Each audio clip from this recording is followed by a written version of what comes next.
To holding ये select करना है। डाटा ऑपरेटर की आईडी में मिसलेनियस डिडक्शन फिलिंग, ठीक है जी। वहां पे आगे फर्दर एक ऑप्शन आएगा आपको fund transfer to holding account, ठीक है। जब आप इस पे सिलेक्ट करेंगे आपको इस टाइप का एक विंडो दिख जाएगा। आपको अपनी स्कीम सिलेक्ट करनी है, आपका डिडक्शन टाइप, अगर आपने इनकम टैक्स किया है तो इनकम टैक्स, तो जितना भी इनकम टैक्स आपने दिया होगा, जिस मॉड्यूल के अंदर दिया होगा और जिस टाइम फ्रेम में दिया होगा, वो सारे आपको टैक्स डिडक्शन यहाँ पे दिख जाएगी। हाँ जी मैम, ठीक है। तो ये आप सिलेक्ट करोगे एंड देन यहाँ पे एक बटन है ट्रांसफर टू होल्डिंग अकाउंट। जब आप ये होल्डिंग अकाउंट में ट्रांसफर करोगे उसके बाद आपको नीचे एक बटन दिख जाएगा कि आपने किस मोड के थ्रू करना है। ये यहाँ पे रिमार्क्स आ जाएगा एंड देन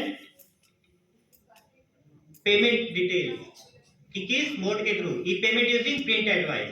अब यहाँ पे अगर आपका इनकम टैक्स है तो इनकम टैक्स का एक पीपीए बनेगा, टीडीएस का दूसरा, जीएसटी का तीसरा। जितनी डिडक्शन होगी उतने पीपीए जनरेट होंगे होल्डिंग अकाउंट के लिए। वो आप बैंक में सबमिट करोगे, बैंक से वो पीपीए प्रोसेस होगा और आपके होल्डिंग अकाउंट में पैसा आएगा थ्रू एसएनए अकाउंट। लिमिट आपकी यूज हुई लेकिन पैसा एसएनए अकाउंट से तब ट्रांसफर होगा जब आप इस एंट्री को करोगे। होल्डिंग अकाउंट में पैसा आ गया आपका। अगर आज की डेट में आपके पास होल्डिंग अकाउंट में पैसा है तो आज से आप 14 दिन काउंट करना स्टार्ट कर दीजिए। 14 दिन के अंदर अंदर अपना वो प्रोसेस कर दीजिए उस चीज को। तो उसमें से कैसे मैम होल्डिंग अकाउंट में आपको चेक मिलेगा, आपको आरटीजीएस की परमिशन मिलेगी, आपको नेट बैंकिंग मिलेगी। जिस मोड से आप करना चाहो कर सकते हैं। चेक किस तरह करेंगे कि पैसे आ गए? मैम होल्डिंग अकाउंट में बैलेंस रिफ्लेक्ट कर जाएगा, आपका पीपीए प्रोसेस हो जाएगा। पीपीए को चेक करने का प्रोसीजर पता है यहाँ पे सबको कि जब आप यहाँ पीपीए जनरेट करते हो उसको आप ट्रैक कर सकते हो पीएफएमएस के थ्रू? नहीं पता है, ओके। तो जब आपका पीपीए जनरेट होता है उसको आप पीएफएमएस के थ्रू ही चेक कर सकते हो अपनी आईडी से, चाहे ऑपरेटर की आईडी है, चाहे अप्रूवर की है, चाहे एडमिन की है।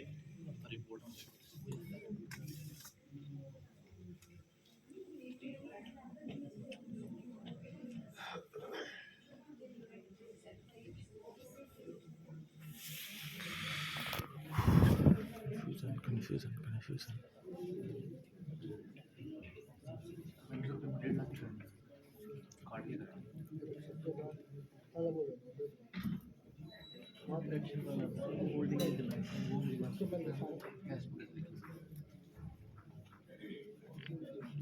ये वाला इंटरफेस अलग है लेकिन आपको ऑप्शन सेम ही मिलेगी। आपको रिपोर्ट्स पे क्लिक करना है, यहाँ पर ई पेमेंट आता है। ई पेमेंट के अंदर EP04 E payment debit and credit status details, यहाँ पे search based on scheme wise या एडवाइस नंबर। बेटर आप एडवाइस नंबर से ढूंढिए। आपका जो भी एडवाइस नंबर है, जो पीपीए नंबर आता है राइट साइड में, प्रिंट पेमेंट एडवाइस नंबर लिखा होता है उस पे वो डालना है आपको। अपना फाइनेंशियल सिलेक्ट करना है। यहाँ पे ट्रांजैक्शन टाइप आपके केस में या तो एजेंसी टू वेंडर होगा या एजेंसी टू बेनिफिशियरी होगा। अगर आप बच्चों को डीबीटी कर रहे हो तो बेनिफिशियरी है, अगर आप किसी की वेंडर की पेमेंट कर रहे हो तो वेंडर ही है। सैलरी आप वेंडर को दोगे मैम। उसके बाद आपको स्कीम यहाँ पे कोड के हिसाब से डालनी है, जैसे CH62 आपका कोड है। जैसे आप कोड डालोगे आपके यहाँ पे पॉपअप हो जाएगी आपकी स्कीम एंड देन सर्च कर देना है। सर्च करने के बाद आपको टेबुलर फॉर्म में सारा डाटा दिखाता है कि आपने किस डेट को पीपीए बनाया, कितने लोगों का पीपीए बना था, उसमें अमाउंट कितना था, इंडिविजुअल अमाउंट कितना था, आपका डेबिट हुआ भी है कि बैंक से नहीं हुआ है, और क्रेडिट हुआ है कि नहीं वेंडर को नहीं हुआ है। और अगर आप डीबीटी की पेमेंट आधार बेस करते हो तो यहाँ से ये भी पता चल जाएगा कि बच्चे के किस अकाउंट में पैसा गया है, किस बैंक में पैसा गया है या नहीं गया है। वो सारा स्टेटस आपके पीपीए का यहाँ से आप ट्रैक कर सकते हो। सर एक बच्चे के अकाउंट में पैसा गया लेकिन डीएक्टिवेट होता है हाँ जी, या एक्टिव शो करता है स्टिल उसके अकाउंट में पैसा नहीं जाता। अगर सर आधार बेस्ड पेमेंट है तो आधार ने मैंडेट कर दिया है कि आधार की सारी पेमेंट एनपीसीआई के थ्रू रूट हो रही है। आईएनपीसीआई ने ये मैंडेटरी कर दिया है कि जो भी डीबीटी की पेमेंट होगी उसमें बेनिफिशियरी का अकाउंट आधार से सीड होना चाहिए। इसमें दो चीजें होती है, एक होता है लिंक, जब हम बैंक में अपना आधार नंबर देते हैं तो वो अकाउंट के साथ लिंक कर देता है, लेकिन एक होता है सीडिंग। सीडिंग बैंक को करवानी होती है, अगर बैंक सीडिंग नहीं करवाएगा तब तक वो पेमेंट नहीं जाएगा। तो अगर किसी की सीडिंग नहीं हुई है, दैट्स व्हाई पेमेंट रिजेक्ट हो रही है एनपीसीआई सर्वर से। तो सर हमें कैसे पता चलेगा कि सीडिंग से तो बैंक को ही बताना पड़ेगा, या तो फिर हमें एनपीसीआई से टेकअप करना पड़ेगा कि वेदर ये अकाउंट सीड है कि नहीं है। रीड हो जाती है सर आधार वाली। ठीक है जी। तो होल्डिंग अकाउंट का कॉन्सेप्ट अगर क्लियर है तो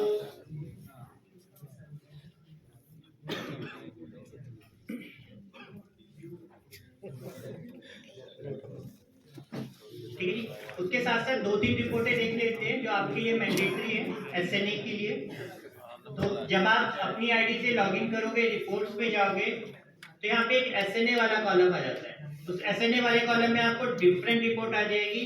ये आईडी टू आईडी वेरी करती है, एजेंसी में कम दिखे, शायद ऑपरेटर में ज्यादा दिखे या अप्रूवर में कम दिखे, है ना। हमारे पास तो सारी दिखती है, आई डोंट नो आपके पास कितनी दिखती होगी। तो आपने एसएनए में जाना है। सबसे पहले रिपोर्ट आती है SNA 01, comprehensive report for release and expenditure. ठीक है जी।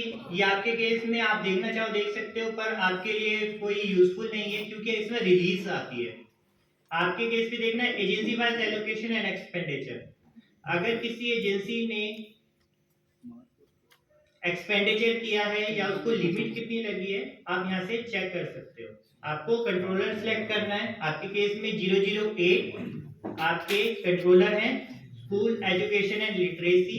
उसके बाद आपको ग्रांट सिलेक्ट करनी होती है। ग्रांट नंबर आपका है 025, department of school education and literacy. आपको अपनी स्टेट सिलेक्ट करनी है। जी मैम।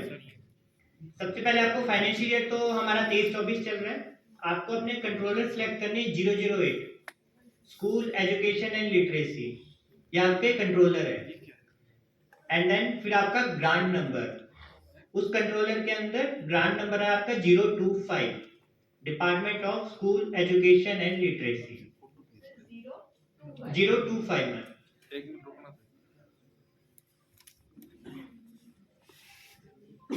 वैसे जब आप अपनी आईडी से लॉगिन करेंगे ना, तो जो आपकी स्कीम आपने सिलेक्ट करी है आपको वही ग्रांट दिखती है, वही कंट्रोलर दिखते हैं, अगर आपको वो डाटा नहीं दिखता। क्योंकि हम एज अ होल इंडिया का एक्सेस कर रहे हैं डाटा, दैट्स व्हाई हमें इतने सारे दिख रहे हैं। आपके केस में सिर्फ वही रहेंगे। ठीक है जी। उसके बाद आपने अपनी स्कीम सिलेक्ट करनी है। आपको यहाँ पे सेंटर कोड दिखेगा 3667 समग्र शिक्षा। उसके बाद यहाँ पे लिंक स्कीम, तो लिंक स्कीम में आपका ऑलरेडी वहां पर डाटा आ जाएगा। एंड देन यहाँ पे पेरेंट एजेंसी, अगर आपके स्कूल में मैप हुए होंगे, आपके स्कूल मैप किए गए होंगे, तो यहाँ पे आपको आपके स्कूल दिख जाएंगे। अगर आपकी मैपिंग नहीं हुई है तो नहीं दिखेंगे। अगर हम स्टेट स्कीम मैनेजर देखेंगे तो यहाँ पे आपकी स्टेट एजेंसी दिख जाएगी। और वहां पे व्यू रिपोर्ट करेंगे तो उनका सारा यहाँ पे डाटा दिख जाता है हमें।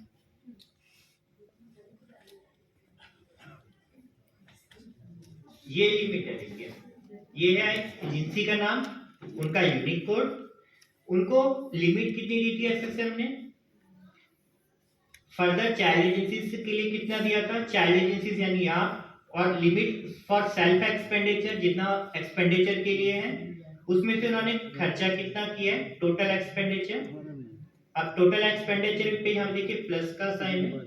अब यहाँ पे इसका बाइफिकेशन आ जाता है कि उस टोटल एक्सपेंडिचर में से उन्होंने वेंडर को पेमेंट कितनी दी है और बेनिफिशियरी को पेमेंट कितनी दी है।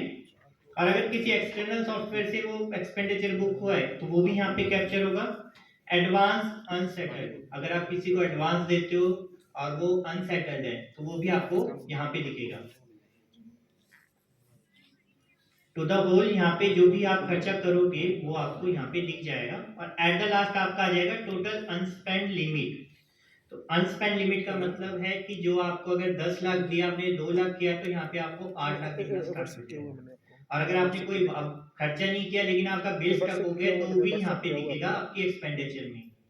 ये जरूर ध्यान रखना है कि आपकी लिमिट यहाँ पे अनस्पेंड बैलेंस कम होती जाएगी अगर आप उस जैसे क्रिएटेड आता है, सबमिटेड आता है, अप्रूव नहीं हुआ, तो वो आपकी यहाँ पे लिमिट उतनी कम होती जाएगी। तो यहाँ से आप अपनी लिमिट चेक कर सकते हो। अगर अप्रूव नहीं होता यस मैम।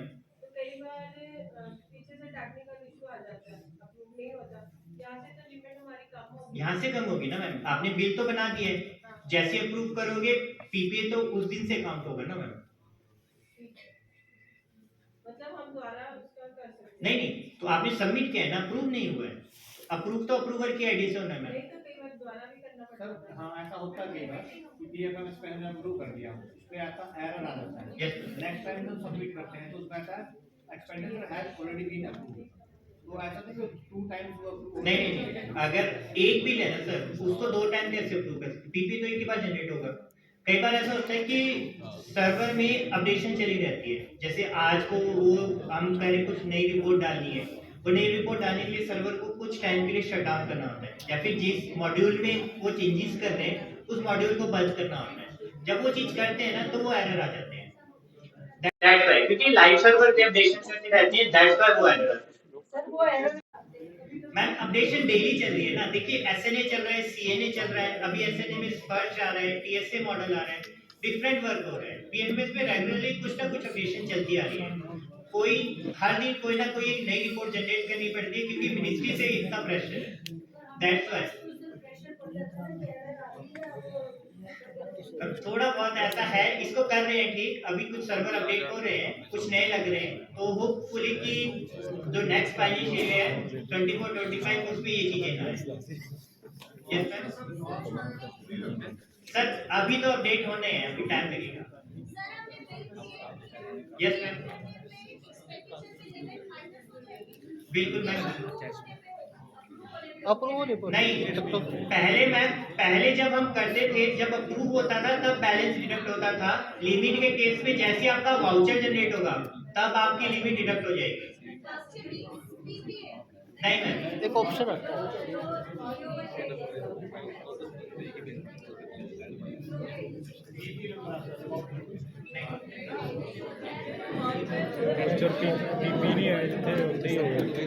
ये मैम वाउचर नंबर, ये बीपी करके वाउचर आता है, जैसे ये करोगे आप आपकी लिमिट डिडक्ट हो जाएगी। सॉरी मैम,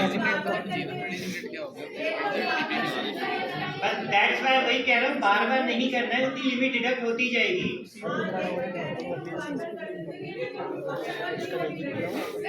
सॉरी एक करके प्लीज प्लीज।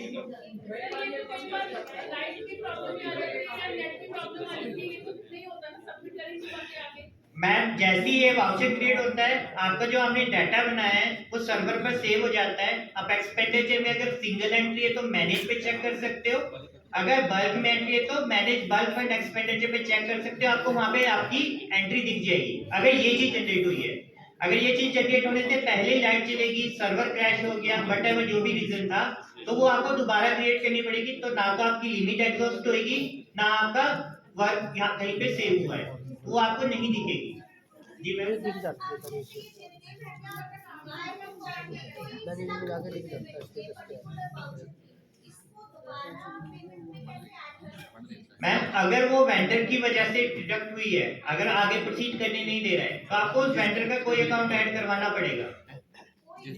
अगर बिल्कुल हमारे मैम। कारण होगी आपके कारण कैसे होगी मैम? कोई प्रॉब्लम आती है लाइट चली जाती है ऐसे ही मैम कहा ना, आप दोबारा लॉगिन कर लीजिए, एक्सपेंडिचर में मैनेज या बल्क फंड एक्सपेंडिचर पे जो भी आपकी एंट्री है जिस टाइप की, अगर सिंगल एंट्री है तो मैनेज पे दिख जाएगी, बल्क एंट्री है तो मैनेज बल्क फंड पे दिख जाएगी, वहां पे आप आगे प्रोसीड कर सकते हैं।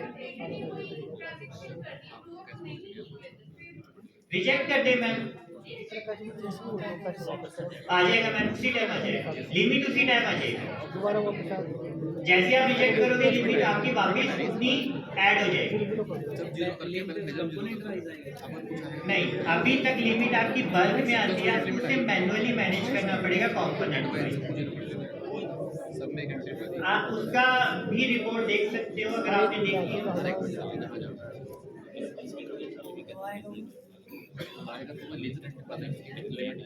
SNA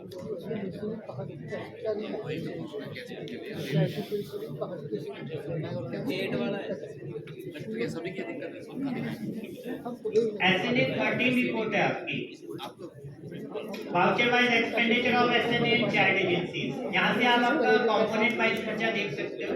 अदरवाइज आपकी N04 एक रिपोर्ट आती है, ऑपरेटर के अंदर ओपन होती है, जिसमें आपकी कैश फ्लो जनरेट होती है। आप वहाँ पे भी अपना कंपोनेंट वाइज देख सकते हो। जिस डेट पे पैसा आएगा इनकम में लिखो पहले इनकम आ गया तो फंड होगा पहले इनकम में करके बोल दीजिए। ठीक है, किसी की और क्वेश्चन हो? यही चीज थी जो हमें समझानी थी। कैश फ्लो जैसे आप नीचे थे उसमें कोई चेंजेस नहीं है। होल्डिंग अकाउंट तो जीरो, पैसा जो आपको लिमिट देखी है वो आपका पैसा है। बाकी आपको फर्दर जो आपका अकाउंट वाला है आफ्टर दैट, उसमें ये चीज आपको थोड़ी अच्छे से क्लियर हुई। सर कैश बुक में जैसे ओपनिंग बैलेंस देते हैं तो काफी आएगा। मैम ओपनिंग बैलेंस वो वही है जो आपको लिमिट दी जाएगी। सब कैश को लिख के कैसे करें? मैम वो तो अकाउंट्स वाले भी बताएंगे आपको। मैं आपको ये बता देता हूँ कि जो आपको पैसा रिसीव होगा, लिमिट मिलेगी, that will be your money entered in the seat side and accordingly जब आप पीपीए जनरेट करोगे तो वो आप एक्सपेंडिचर साइड में जैसे करते हो वैसे पहले करते हो वैसे होगा। नहीं सर, जब हम होल्डिंग अकाउंट तो हमारे सारे ग्रांट्स टोटल आती थी। अब तो हमें लिमिट अलग-अलग आती रहेगी। तो वही जो लिमिट आपको मिलेगी उस डेट को एज ऑन दैट डेट आपने वो उसको प्रोसीड साइड में ऐड कर देना। कंपोनेंट ऐड लिखिए। जी बिल्कुल। जो और हमारा फाइनल पीडीएफ होगा वो भी ऐड होगा। जी बिल्कुल, वो तो आपका रहेगा closing balance and new balance, that will be the total balance available. Bank में आपका जीरो बैलेंस सब्सिडी अकाउंट होगा, एनपीएससी अकाउंट, उसमें आपने पीपीए लगानी है, वो जीरो बैलेंस रहेगा, बट पैसा हमारा एसएनए अकाउंट से डिडक्ट होगा। वो आपका लिमिट से चलेगा। वो आपकी जो लिमिट होगी, उतनी लिमिट है अवेलेबल है, इतना एक्सपेंडिचर बस और कोई नहीं है।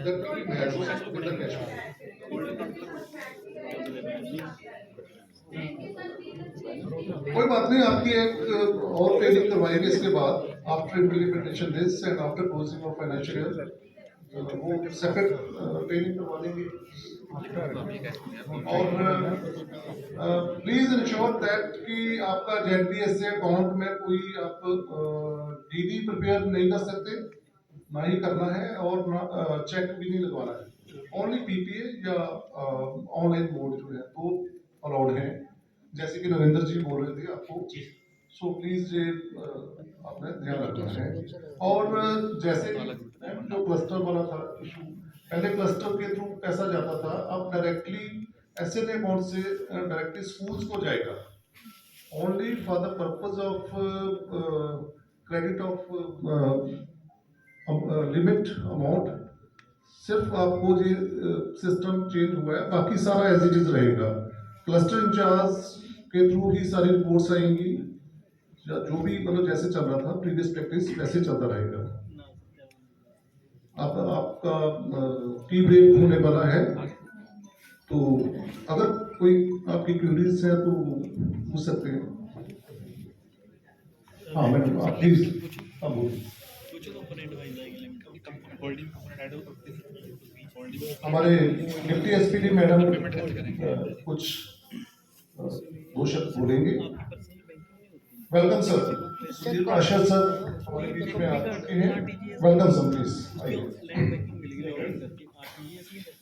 सीधा जिस डिपार्टमेंट के आपका अकाउंट हो गया, जैसे आपका अकाउंट नहीं चलता होल्डिंग। आई थिंक अभी मॉर्निंग ही है। Good morning everyone. सबसे पहले तो आप सबकी तरफ से मैं हमारे एसी ऑफिसर का थैंक्स करती हूँ for arranging this orientation for you people. Although जैसे आप कह रहे हो एंड सब भी कह रहे हैं, one orientation is not sufficient, will be needing many more, क्योंकि अभी तो आप सुन रहे हो when you will be doing it actually, तो प्रॉब्लम्स तो तब आएगी। वैसे आप में से जितने भी गवर्नमेंट फंक्शनरी स्कूलों से आए हैं, दे नो काफ़ी चीज़ें उनको पता है, लेकिन फिर भी हर चीज़ जब हम करते हैं तो एक्चुअली तो तभी पता चलता है कि कौन सी प्रॉब्लम कहाँ पे आ रही है। बहुत सारे क्वेश्चन अभी तो यहाँ इमेजिनरी होंगे कि अगर ऐसा हो गया तो कैसा होगा, अगर ये होगा तो कैसा होगा। So actual things will be when you will be dealing it at school. And जैसे अभी सर ने कहा कि जो क्लस्टर के थ्रू पहले प्रोसेस था उसमें सिर्फ थोड़ा सा स्लाइटली चेंज ये है कि now every principal and head will be responsible for his or her own account, क्योंकि सीधा पैसा आएगा, otherwise everything else will remain same. बाकी सब कुछ वैसे रहेगा, रिपोर्टिंग का प्रोसेस एंड मॉनिटरिंग का everything that will remain same. सिर्फ जो एक SNA वाला पॉइंट है that will be only different. तो धीरे धीरे वो आप समझ जाओगे। अब आप हर बात के लिए ये नहीं कह सकते कि क्लस्टर से पैसा नहीं आया एंड क्लस्टर ने हमें भेजा नहीं इसलिए लेट हो गया। So you will have to see it yourself, that will be one change. बाकी accounts is not my subject, तो मैं उसके बारे में ज़्यादा तो नहीं बोल सकती। मैं सिर्फ दो चीज़ें कहना चाहती हूँ। मैंने कल सर से भी ये कहा था कि मुझे सिर्फ उनको दो ही चीज़ें कहनी है। नंबर वन कि जब आप कुछ भी करो रिलेटिंग टू अकाउंट्स या this is in general also, it's better to ask than to do it wrongly. अगर आपको कहीं भी डाउट हो तो डोंट हेजिटेट। ये नहीं सोचना कि दूसरा क्या सोचेगा कि मुझे इतना भी नहीं पता। मैं शरेआम डिक्लेयर करती हूँ मुझे अकाउंट्स के बारे में ज़्यादा नहीं पता। तो इसलिए ऑलवेज फर्स्ट आस्क, पूछ लेना। ACFA सर उनकी team they will be always ready to tell you, help you. लेकिन गलत करने से अच्छा है कि हम पूछ लें। And secondly to err is human, अगर कहीं भी कभी गलती हो जाए तो उसको छुपाना नहीं है। ये नहीं कि हम एक गलती को छुपाने के लिए एक गलती उसके ऊपर और कर दें एंड फिर और कर दें एंड फिर इतना कॉम्प्लिकेट कई बार हो जाता है कि वो हमारे कंट्रोल में नहीं रहता। That creates a problem. अगर कभी कोई गलती हो भी जाए तो इमीडिएटली रिपोर्ट, इमीडिएटली डिस्कस। आप ऑफिस आइए, आप फ़ोन करके पूछ लीजिए, बट ऑलवेज आस्क, ताकि वो बाद में ज़्यादा कॉम्प्लिकेटेड ना हो। एंड थर्ड वन, जब भी आपके पास जो it is other than accounts, जब भी आपको गवर्नमेंट ऑफ इंडिया से ऐसा पैसा मिलता है, ग्रांट्स मिलते हैं which are basically for the students, they should be all properly utilized for the benefit of the students. उसका सही यूज़ होना चाहिए। पैसा हमें बहुत मिलता है, इतना पैसा तो मेरा ख्याल स्टेट्स में नहीं स्कूलों में मिलता होगा जितना आप लोगों को मिलता है बच्चों के लिए। तो बहुत खुला पैसा मिलता है, अगर हम उसको यूज़ करें तो बहुत कुछ कर सकते हैं if we use it properly. So these are the three things I just wanted to say. And आप इसको आज सुनिए अच्छी तरह से, आपके पास मौका है समझने का। स्कूल में जाके इम्प्लीमेंट करिए, इसको यूज़ करिए। कहीं भी कोई प्रॉब्लम आती है तो आप डिस्कस कीजिए so that everything goes all right. And next time जब भी हम गवर्नमेंट ऑफ इंडिया में MOE में पैप प्री पैप कहीं भी जाएँ तो हमें ज़्यादा क्वेश्चंस ना फेस करने पड़े। It should be everything should look clear to us. Thank you so much. Thank you precious sir.